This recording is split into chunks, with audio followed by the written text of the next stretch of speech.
My name's Johnny. I'm an alcoholic who's powerless over cocaine. And I've been trying to do this a long time, this recovery thing, and about 11 years of being around recovery and believing in God only when I was in a lot of trouble and I needed something, or but never to the point where I was actually relying on my higher power, which I call God. You're going to hear the word God a lot in this talk, and that's because that's who saved me and why I'm sitting in. I'm actually at work in my boss's office, which still blows my mind that I'm actually here to where I was last November, being airlifted to a hospital, hanging on for my life. So if that's not divine intervention, I don't know what is. And that story doesn't end there. I got out of the hospital and I still turned to cocaine for ease and comfort. And I woke up in a room that I was renting after 5 days of using, and I got on my knees and prayed, and God brought me back to Ottawa through some people that are very close to me. And I was able to get back with my family and continue the process of recovery with John, and was able to go through a process with the steps. And now God's given me the gift to take other people through that process. And so I'm just going to give you a little bit of how it works for me and what I've kind of been doing. God has to be in everything that I do. I remember when John told me one time that God's not a priority. Like, that's how I had him. I had him as like a priority, even though I thought I had him at the top. God's not a priority.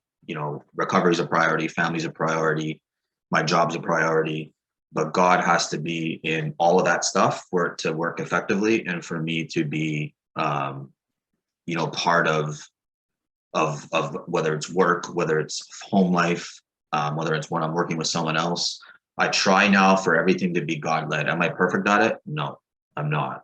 I'm still learning. My partner's on. You can ask her. I'm not always the most godly all the time. I make mistakes, but I'm a long way away from where I was last November, and that's because of God and the people that He's put in my life. And so conscious contact for me is I'm bringing everything that I have to Him. And how do I do that? Well, I make time in the morning, first of all. When I wake up, I take 10 minutes and I spend time with God. And I never really did that before. Like, I always thought people in AA or church were just making that stuff up. Like, who really gets on their knees or who really talks to God in the morning and blah, blah, blah. They're just a bunch of phonies and fake. And because for me growing up, like, I always heard the God the Father in church, and my father abandoned me. So that word was really, the Father really affected me. And I just associate it with no trust, not around.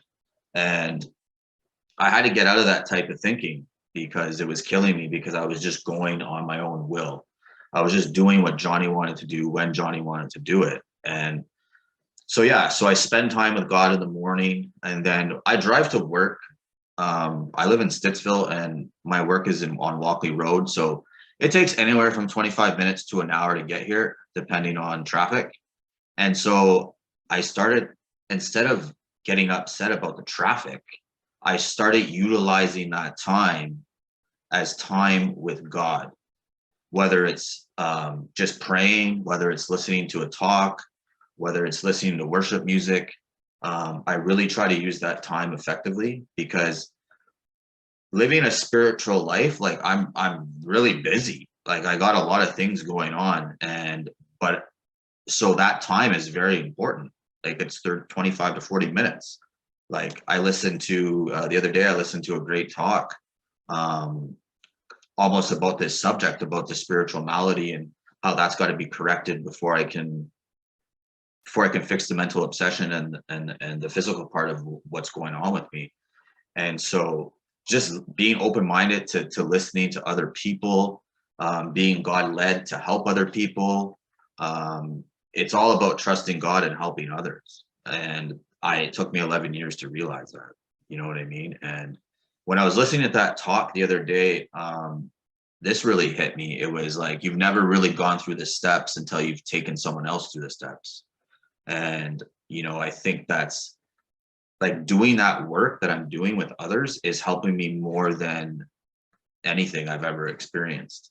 And it's all been God led and God, just for the simple fact that the one guy I'm working with, I got asked to speak at a meeting in Vanier for a 1-year celebration, and he heard my talk, and God made it happen that now I'm working with him and I'm taking him through the process.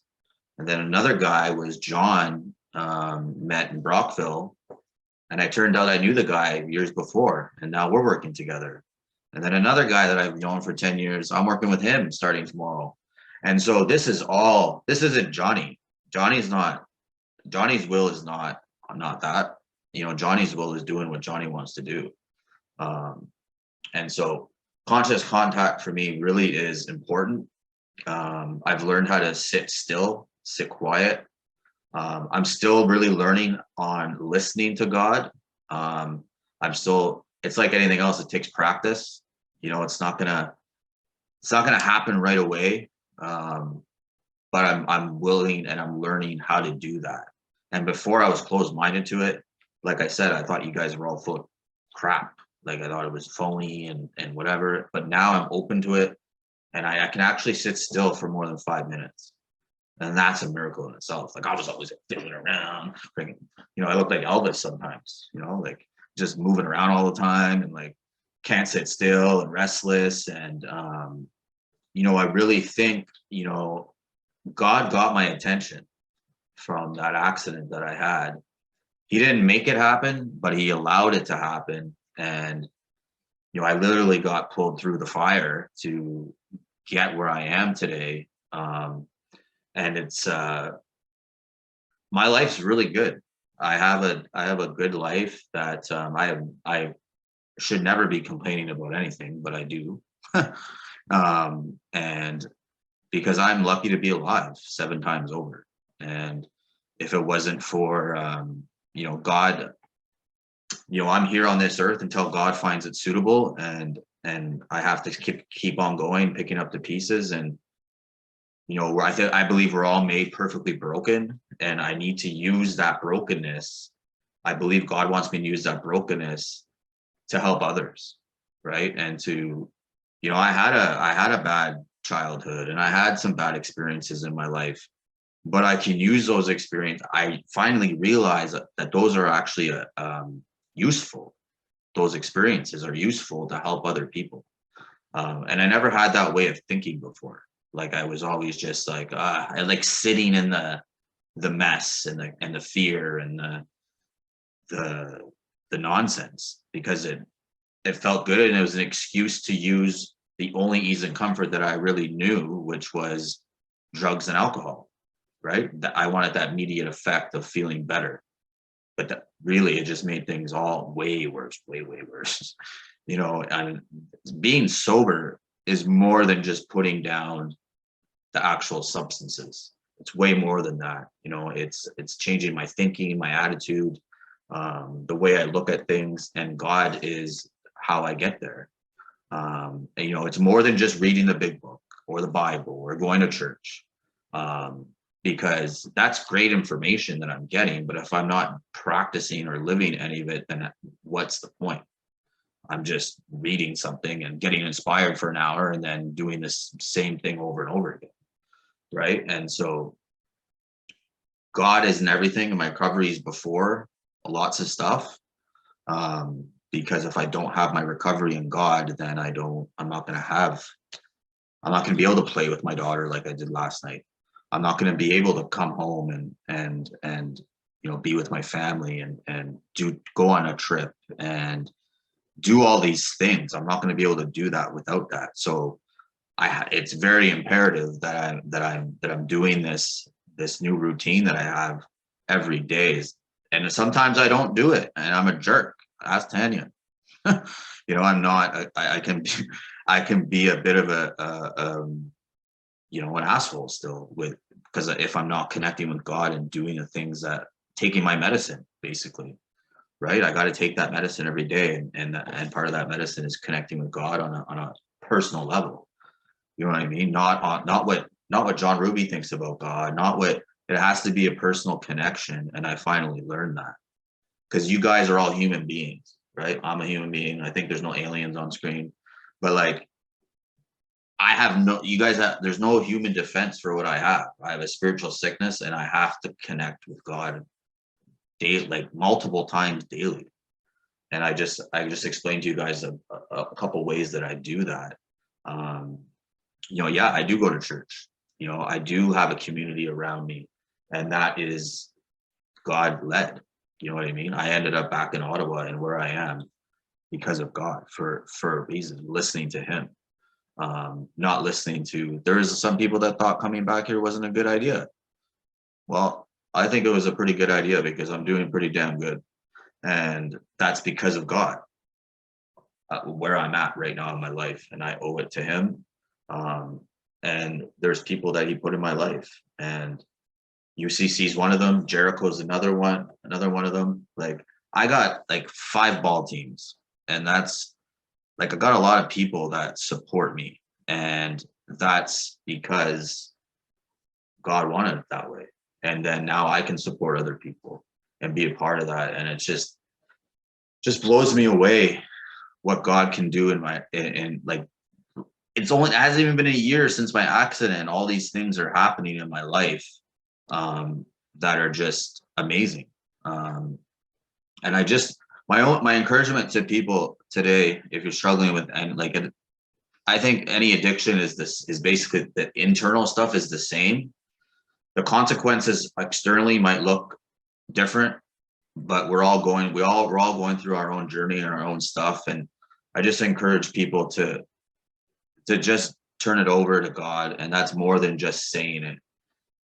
It's about living whatever program you're working, whether it's LifeLab, whether it's BBA, it's all for the same purpose. It's to put, whoever you're working with is trying to help you put your hand in God's hand, so that you can have a better life. And I'm not special. I'm just a regular dude who was a drug addict. And I believe that I'm a recovered relapser today. I owe it to God, and I owe it to the people that God's put in my life. I have 2 beautiful children. I have a partner. Is that perfect? No. But is it better than it was? Yes. And I can take those problems that I have at home, and I can bring them to God, and then God directs me to talk to other people. Because if I'm struggling at 2 a.m, for example, am I going to call John or Kevin? What are the chances of them answering the phone? Probably not good, but God's going to answer, right? And I think that's what's important, is I have to go to him first. And I know I've said that a lot, but that's what's been working for me. And I can only share my experience. God has me right now in the big book a lot. I'm in the big book like 5 times a week. And it's really, that's where he wants me. And he wants me here. I work with the long-term continuing care guys here at Jericho. And it's so awesome to work with these guys, because they're so excited to see me every day. It's like, Johnny's here, what are we doing? Like, it's like, I really enjoy it. I get as much out of them as they do from me. And yeah, guys, life's okay today. I believe that I wasn't meant to be on this earth to just exist, which was what I was doing down on the corner on the block, just existing, living on an animal level. Some nights I swear to God, I had a drink with the devil. Like, it was that bad. So just want to bless you guys. Thank you for allowing me to share my experience.